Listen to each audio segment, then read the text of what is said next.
All right. Hey there, Marcus. Just checking in. Yeah, I have a nice situation here with maintaining this cymbal and getting those green oxidation marks off. I'm not cleaning the cymbal. I'd rather say that I'm maintaining it. You definitely don't want any of that on your hands, so uh, glove up, and you don't want any of that on your phone. So lots of making sure your hands are good and as free of the never dull as possible. That way, as we're making the video, attempting to balance a couple things here at the same time, I don't want to lose the moment of describing this. So comfortable position. I have the cymbal supported with my knees. There's nothing in my way. That way I can flex with it, and we're not pressing super hard at all. We're just kind of knocking down lightly the green oxidation marks. And I'm actually not using paper towels for the, I may, but I'm trying to do my best to just get a system going. So instead, I've got an old cotton towel that's been washed and bleached and a million times and all that, and so I'm actually very carefully, number one, doing everything to not go near the logo. On this particular AA sound control, I do not see the hollow block font that would say Ride. This is an 80s era. We'd have to ask some other folks,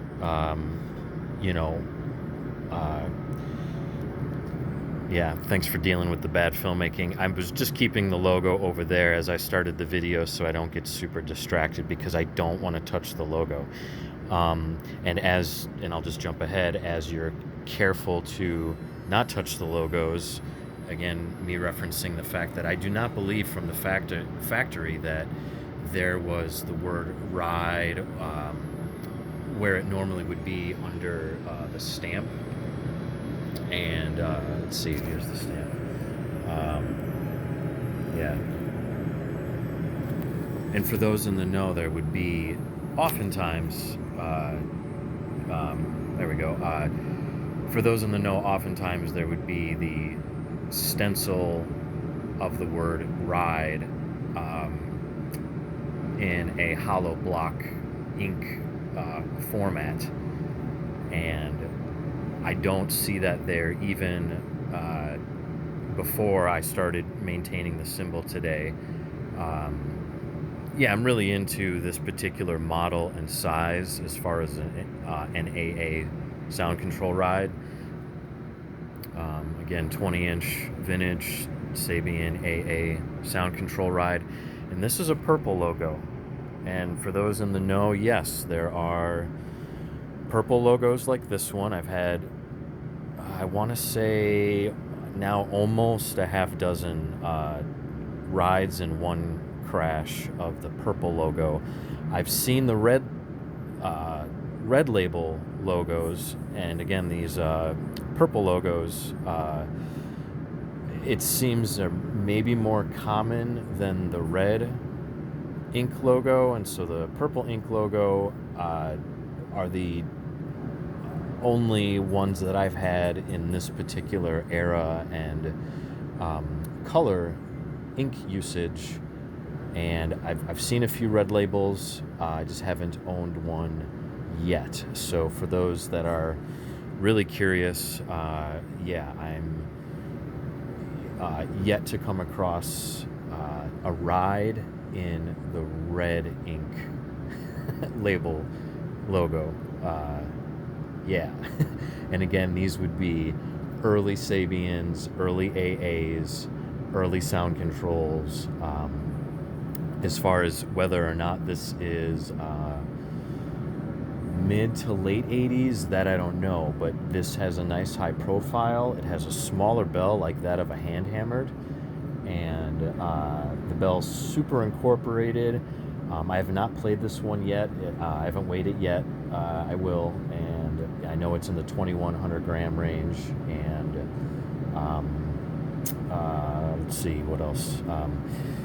I gave it less than a 24-hour water dip in a large plastic tub with just water from the outside hose, so your typical tap water. And this was probably about, let's just say 12 hours, maybe 16 hours. So less than 24. We have to be careful with particularly tap water with all the things in it. It can dry out your cymbal. What I mean is the natural oils of the metal in the cymbal, all the junk that's in tap water, it can start messing with the I don't even want to say patina. I want to say the natural oils in the metal. And even me maintaining it, and again, I don't say cleaning it. I was mentioning this to a friend, and then obviously that friend's watching this video. But yeah, Marcus, I did a very small piece of the Neverdull, and making sure to not go anywhere near the logo, even where there were close oxidation marks. You can almost see that I haven't really gotten to these because they're so close to the logo, and I'm not even gonna start right now while holding the camera, but I'll get to that one when both my hands are free. And these two I'm just gonna leave because that's in the logo.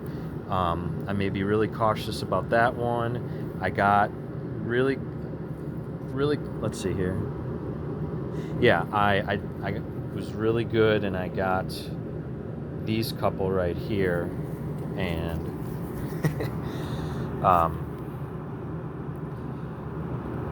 yeah, there's some natural, beautiful minor fade, which is pretty typical, but you can see that the illustration part of the logo looks incredible, as does the AA, but just the word Sabian name, name Sabian is really the only thing out of it that's a little faded, which is really wild. And again, for those that don't know, this is what's super cool about this cymbal is also the logo. It has a music staff, and it's super subtle, and I like that. It could have the grand staff, it could have a treble and a bass clef, or one or the other, or another, and I'm forgetting, so forgive me, the other cymbals for the full grand staff, the full musical staff. And anyway, back to the logo. Yeah, for those that don't know, that's what this is. That's what's really cool and super music nerdy, as well as I think sound and tone nerdy and sonic nerdy and all of that. So it's a really understated thing. And if I could talk about the reasons why I play this cymbal on another video at length, look out for that, because I'll end up talking way too much, and I want to focus more on just maintaining the dirt on a cymbal that a lot of us would like to remove, but wanting to do it safely without messing with the patina, the oils, certainly the logo, and not changing any of the characteristics of the metal that have naturally aged and calmed down, come into fruition, rested. That's just like anything, the craftsmanship of the materials used in instruments. Yes, they will settle over time, and they will in many ways fortify and calm down and age in a complexity of other elements that are related to sound and vibration, and then of course finish and the color of the finish. And so attempting to just get through this in one take, maintaining is not cleaning. And while there is an element, of course, of the dirt being cleaned off and removed.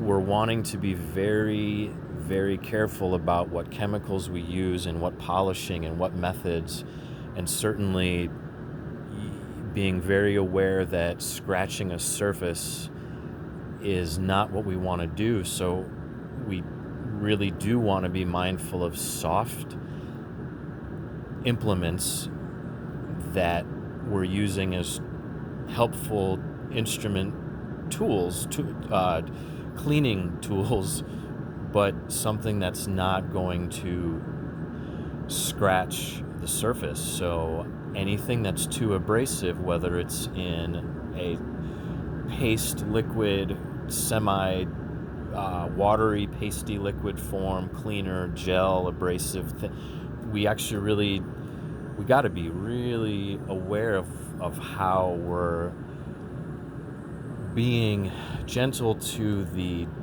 surface of the instrument, which in many ways has been finely tuned, and all of that tonal groove, we want to keep that physically there, just like a vinyl record, LP,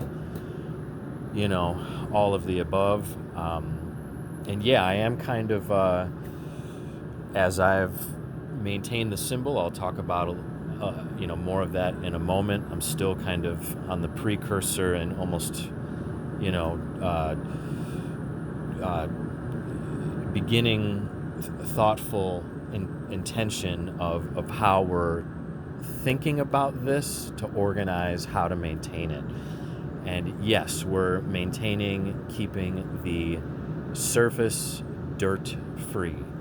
And so cleaning a cymbal is a phrase we want to not toss around without intention, because I'm really wanting to keep everything that's there, and I certainly want to not remove any of the material of the metal of the instrument, of the cymbal itself. And even whether it's water or a particular got some ads going on here. This is not good. 1 second.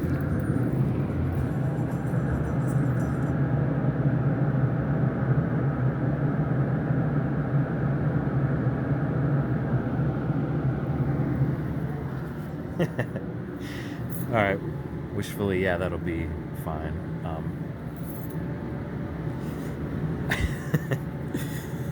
Anyway, get my setup going here again. It's physically easier for me in this setup at this moment. It's a long story, the situation. Talk about that another day. So again, bad filmmaking, just deal with it. Again, being mindful of the logo. We're maintaining a cymbal. We're taking off some green tarnish. This cymbal had not been played for a long time. It was probably owned by one person, maybe two.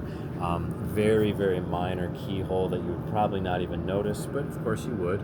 The actual center hole itself is in immaculate condition otherwise, so no worries.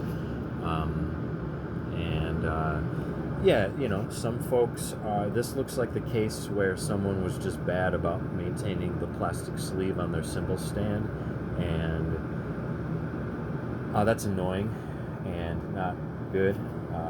We want to respect the instrument and set up the stand for the instrument accordingly. For those in the know, you know what I'm talking about. For those not, there's a plastic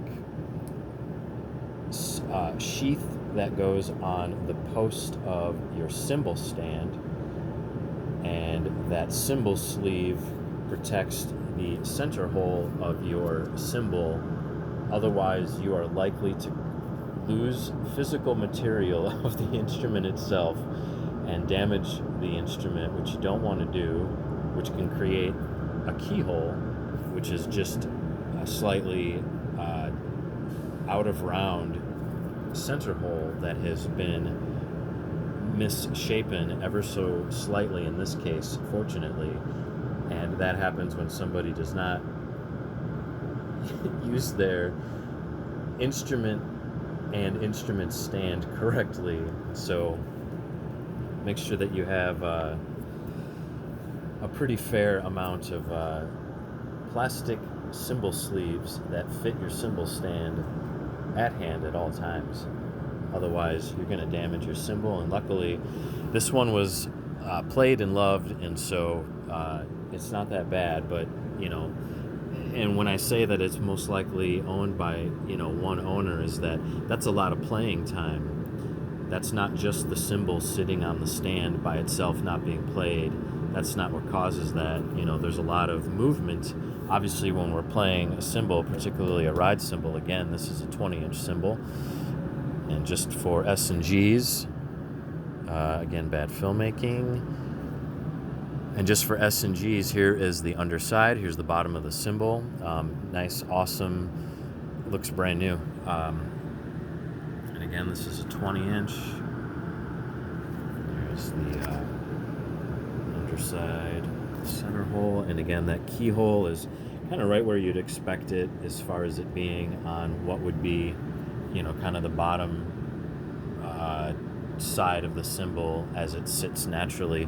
I'll be interested to really give this a play and just see how it sits naturally with a properly set up cymbal stand. That way, as players, we end up understanding what weight variables and weight balance distribution variables exist in a certain instrument, particularly a cymbal in this case yet again, and how it sits with gravity upon its own a weight balance and structure balance and profile distribution. And this does not have a flat profile in its shape. And the weight distribution based on the profile, I'm a lot of us love these cymbals because they play in a very particular way with the flanged edge. If I hadn't mentioned it, for those in the know, for those that are just kind of discovering, there's a flanged edge that exists on the shape of this cymbal, where just near the edge here, the cymbal physically changes shape. And this one's nice and well incorporated, just like the bell of this cymbal is nice and incorporated. And for those in the know, again, the shape of the bell, I have a lot of 20-inch AA sound control rides, and these 80s bells with this particular purple colored logo, ink logo, the shape is just a little bit smaller and a little bit higher. And I've never had one of these, and so I'm real excited. And again, back to the shape and the profile of the cymbal. The edge of the cymbal is just slightly flattened and tapered and raised and flanged ever so slightly. And that can produce an amazing physical balance and playing balance and playing response with your drumstick, brush, or mallet, because the shape is different. And it's an amazing physical characteristic of the cymbal that allows for sound transfer, balance transfer, projection transfer, all relating to sound and tone. That's the easiest, quickest way I can describe it. And so, from another way to describe it with other words, you have this teeter-totter seesaw stick and cymbal shape response relationship that you don't get on any other cymbal. And much for those that are thinking, and obviously again for those in the know, yes, it's shaped like a China cymbal or a swish or a pang. The original of those being a China cymbal and then a swish cymbal and then a pang. I'm imagining the swish came out before the pang. I would be pretty surprised if it was the other way around. And I would be interested the creation of that word pang by Zildjian at what point in time, and that's another cool conversation we can talk about. And so for anyone wondering, does it feel weird or different so drastically on your drumstick, brush, or mallet? No, it does not. That's what's amazing. It does not. It plays so regularly you wouldn't even know that it's there, but once you physically and sonically realize how to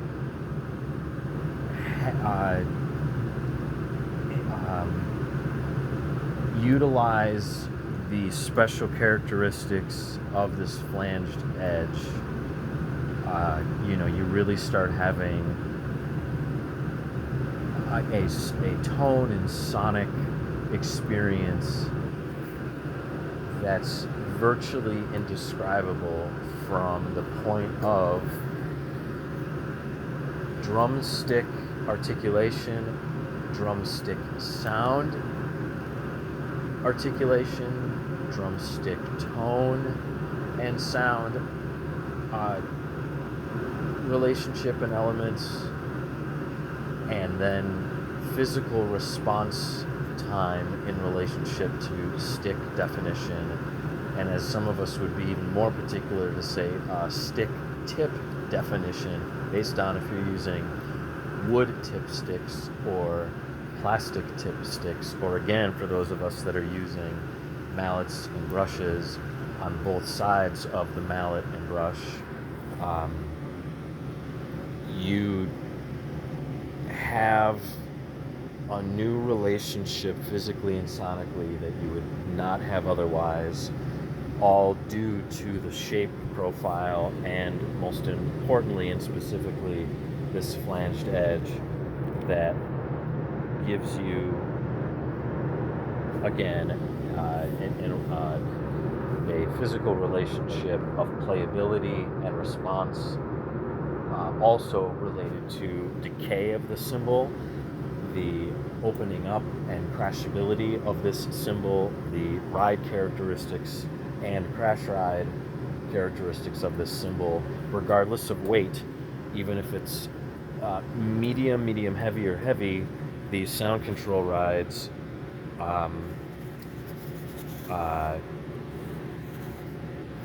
open up and crash in a way that no other ride cymbal does, because the profile and flanged edge of the cymbal actually decreases overtones that would build up otherwise by flanging out and projecting out the sound. In many ways, I would bet to say very sonically, scientifically. I'd be interested to talk to Sabian cymbal instrument creators about what their thoughts were, because Zildjian came out with the flange ride, I don't know when. I'm imagining likely trans stamp era, 40s or late 40s, 50s, late 50s. More would know about that particular era of that stamp and those years, those cymbals generally around the 50s, 1950s would have been made. Bad filmmaker making a cymbal video in a comfortable seated position. I'm doing my best to really just get through this in one take. I don't want to forget anything. So when those want to know sonically what it's like to play this cymbal, whether it's an HH hand hammered or an AA, much similar to a Zildjian A, my reference to Zildjian creating an early flange ride, not a swish, not a china, not a pang, a flange ride. And then once Sabian created a flange ride and sound control ride of their own in the 80s, we can talk all day long about, the Zildjian and Sabian cymbal companies. We'll save that for another day. Other people are going to know way more than myself and explain it way better, and there's already a bunch of videos out there pertaining to that. So talk about that another day. Sabian creating a flange ride of their own, I'm imagining similar to the scientific sonic thought process that they were thinking of then in that 40s, 50s era. And again, a 20-inch cymbal, we're at another great topic of talking about when the 20-inch ride cymbal was being created, and there's other folks that have talked about that and have way better info than I, all those things. So, reference those videos, and then we'll talk about this another day. For me, speaking for myself, my favorite size is a 20-inch cymbal. I prefer ride cymbals over crash cymbals. I don't really use crash cymbals. I use thin chinas, thin swishes, and generally speaking, thin to thin medium, medium thin, Sabian sound control rides and Sabian flange rides. More particularly the AA, which is what I prefer. It's a higher profile and a more incorporated bell.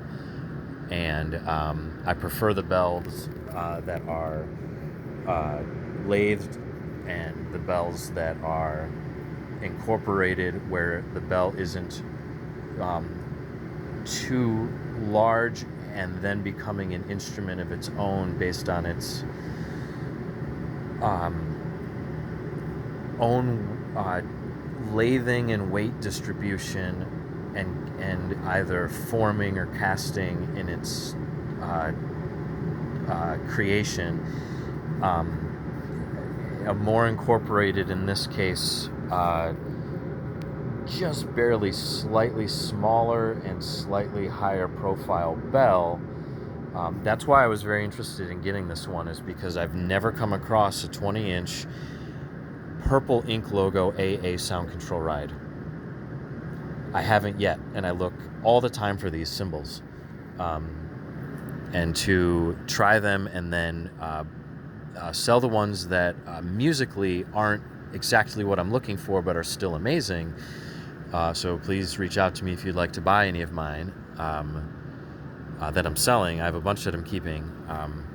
Please let me know.